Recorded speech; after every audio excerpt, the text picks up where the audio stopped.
Hele, sorry. Hele, nehrcnem si něco. Máš něco? Hele, Radku, já v tom fakt Jdi nepojedu. do hajzlu. Musel bych si z toho co nejdřív hodit mašly. Ty bláho, teď já už mívám v okna jak výkladní skříně. Tuhle jsem šel úplně svěží na hajzl, spláchnul jsem a zase odešel. No a? Zapomněl jsem se vychcat. No, to já mám lepší historku. Co? Zapomněl si spláchnout? Ne, zapomněl jsem si rozepnout kalhoty. Já jsem nedávno šel večer dost zulenej domů. Potichonku jsem otevřel. Hele, my jsme jak v těch čelistech, jak si ty dva ukazujou ty jizvy od těch žraloků. No, znám to jenom z matčina vyprávění. Protože, jak říká Sára, u některých věcí jsem byl jenom fyzicky.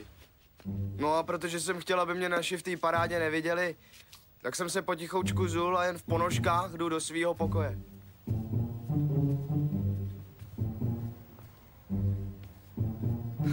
Měl jsem s tím velký úspěch. No to je slušný, to někdy zkusím taky.